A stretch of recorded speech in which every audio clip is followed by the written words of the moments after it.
Xo'sh, moshguruch, mana o'sha biz qidirgan aqlli joy. Hamma narsa yonadi-yu, lekin bitta ham odam ko'rinmaydi-ya. Assalomu alaykum, hurmatli foydalanuvchi. Siz aqlli navbat tizimiga kirdingiz. Muammoingizni qisqa bayon qiling. Vallamat, senga ham salom. Ma bu ulovim tong otgandan beri o'zining soyasidan qochyapti. Bir ko'rib ber aylanay, miyasiga jin kirib qolganga o'xshaydi.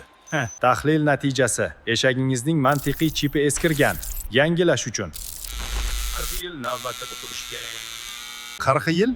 Kel, yaxshisi kelishaylik. Men senga bitta topishmoq aytaman. Topsangim kutaman, topolmasangim bizni navbatsiz o'tkazasan. Kelishdikmi? Tizimda topishmoq funksiyasi mavjud emas. Ma'lumotlar bazasida xatolik, lekin ichki qiziqish algoritmi faollashdi. Ayting, foydalanuvchi afandi, eshitaman. Quloq sol vallamat. O'zi bitta, lekin hamma narsani ko'radi, hamma bilan gaplashadi. Topchi, nima u?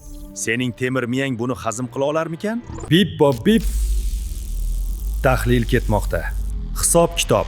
Javob topildi. Bu sun'iy intellekt. Yo, topolmading bo'tam. Bu qo'shnimning xotini, xolamning qizi Mastura, g'iybatchi. Uning algoritmi sening kodingdan 1000 marta kuchliroq. Mastura, g'iybatchi, ma'lumotlar bazasida mavjud emas. Tizim ishdan chiqdi. Mana ko'rdingmi moshguruch? Dunyoda eng kuchli AI bu o'zimizning g'iybat tizimi. Yur, navbatsiz kiramiz.